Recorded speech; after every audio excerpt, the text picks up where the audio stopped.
लकल हम्द या अल्लाह अस्सलातु वस्सलामु अलैका या रसूल अल्लाह अम्मा बाद। सिलसिला है नाज़रीन के सवालों के जवाब देने का। नाज़रीन हमारे चैनल की वीडियोस के कमेंट्स में अपने सवालात को लिखते हैं, हम उनके जवाबात पेश करने की सआदतें हासिल करते हैं। दिगर नाज़रीन से अर्ज़ है कि आप भी अपने सवालात को कमेंट्स में ज़रूर लिखा करें, इंशाअल्लाह हम आपके सवालों का जवाब भी पेश करने की सआदतें हासिल करेंगे। हमारे नाज़रीन में से इन्होंने सवाल किए हैं कि ब्लड लगवाने से, ब्लड चढ़वाने से रोज़ा टूटेगा या नहीं। ब्लड निकालने के ताल्लुक से तो बहुत सारी वीडियोज़ हैं इंटरनेट की दुनिया में और बहुत सारे लोगों ने इस ताल्लुक से मसाइल बयान किए हैं, लेकिन ब्लड चढ़ाने से, ब्लड लगवाने से रोज़ा टूटेगा कि नहीं, इस पर कम बात हुई है।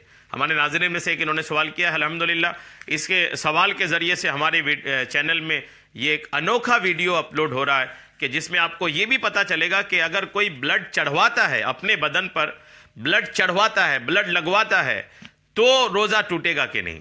ब्लड निकालने से के ताल्लुक से मसाइल तो बहुत हैं। हमारे चैनल पे खुद एक वीडियो है जिसको हज़ारों लोगों ने अब तक देख चुका है कि ब्लड निकलने से या निकलवाने से रोज़ा टूटेगा कि नहीं। आज आप ये भी जान लें कि अगर कोई ब्लड चढ़वाता है तो रोज़ा टूटेगा या नहीं। याद रखिएगा कि अगर आदमी ब्लड चढ़वाता है तो वो ब्लड जो है वो नसों में दौड़ता है, वो किस चीज़ों में, नसों में दौड़ता है। और नसों में कोई चीज़ दाखिल करने के ताल्लुक से जो उलमाए किराम ने, फ़क़हा किराम ने मसाइल बयान किए हैं कि अगर इंजेक्शन लगाते हैं तो रोज़ा नहीं टूटेगा, ड्रिप लगवाते हैं रोज़ा नहीं टूटता है, और अगर कोई ग्लूकोज़ लेता है, ग्लूकोज़ अगर ड्रिप के ज़रिए से ग्लूकोज़ लेते हैं रोज़े की हालत में तो भी रोज़ा नहीं टूटता है। अगरचे ये है कि बिला वजह नहीं लेना चाहिए, बिला वजह लेंगे तो कराहत होगी, रोज़ा बहलाल हो जाएगा। अगर ज़रूरत महसूस हो रही है तभी ग्लूकोज़ या ड्रिप वगैरह लेनी चाहिए। तो अगर ड्रिप लगाते हैं रोज़े की हालत में तो रोज़ा नहीं टूटता, इंजेक्शन से भी रोज़ा नहीं टूटता है, क्योंकि ड्रिप और इंजेक्शन से जो भी चीज़ आपके बदन में जा रही है वो नसों में जा रही है या नसों के ज़रिए से मसल्स वगैरह में फैलती हैं नसों में। तो इसमें रोज़ा नहीं टूटने की जो वजह फ़क़हा किराम ने बयान किया है, ड्रिप लगवाने से, इंजेक्शन लगवाने से रोज़ा जो नहीं टूटने की वजह फ़क़हा ने बयान की है, वो ये है कि इससे ऐसा नहीं हुआ कि मनाफिज़ के ज़रिए से कोई चीज़ पेट में गई हो। यानी मनाफिज़, एक तो चीज़ मनाफिज़ यानी मुंह के ज़रिए या पखाने के ज़रिए से कोई चीज़ पेट में अगर जाती है ना, जौफ में जाती है, तो जाके रोज़ा टूटता है। अगर इन चीज़ों के ज़रिए पेट में कोई चीज़ नहीं गई, इन दोनों रास्तों से, तो रोज़ा नहीं टूटता। इन दोनों रास्तों के अलावा से कोई बदन में कोई चीज़ दाखिल हुई, उससे भी रोज़ा नहीं टूटता। तो अब ब्लड चढ़वाने का जहाँ तक मसला है, ब्लड लगवाने का जो मसला है, तो ब्लड जो है वो नसों पे ही चढ़ाते हैं, वो पेशाब के वो पाखाने के रास्ते से या फिर मुंह के रास्ते से, वो पेट में नहीं जा रहा है। जी हाँ, वह क्लियर है, पेट में नहीं जा रहा है। खून चूँकि वो नसों में रहता है, कुछ हद तक मसल्स में रहता है, लेकिन मसल्स या नस जो है ये पेट नहीं है। और दाखिल में जो हुआ, गया भी जो, तो वो मनाफिज़ के ज़रिए से नहीं गया। अच्छा, ये ऐसा क्यों है? दरअसल ऐसा इसलिए है कि रोज़ा किस चीज़ को बोलते हैं ये ध्यान रखने चाहिए। रोज़ा, अगर आप बोलेंगे कि रोज़ा किस चीज़ को बोलते हैं, तो रोज़ा नाम है खाने पीने और हमबिस्तरी से रुके रहने का, इसको बोलते हैं रोज़ा। खाने पीने, हमबिस्तरी से रुकना, ये रोज़ा है। इन तीनों चीज़ के खिलाफ जाएंगे तो रोज़ा नहीं होगा। खाना पीना खाएंगे, रोज़ा नहीं होगा। मिस्तरी करेंगे, रोज़ा नहीं होगा। तो रोज़ा नाम है इन तीनों से रुकने का, और रोज़ा तोड़ने का नाम है इन तीनों में से कोई एक करने का।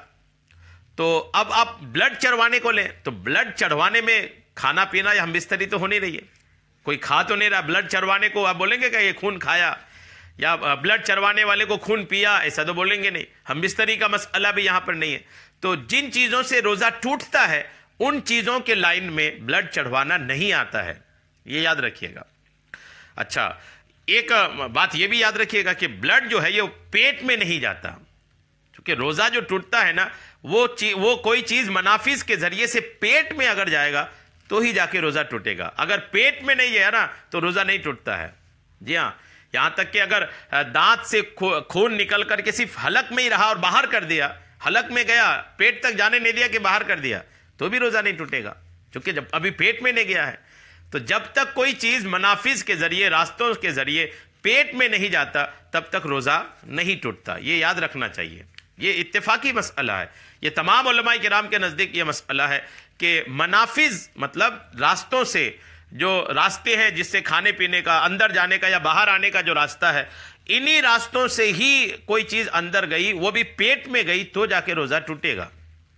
جی ہاں، دوسرے راستوں سے نہیں ٹوٹے گا۔ جیسے آدمی نہایا اور اس سے نہانے سے پانی کی ٹھنڈک اپنے پیٹ میں، سینے میں، بدن کے اندر محسوس کیا تو بھی روزہ نہیں ٹوٹے گا۔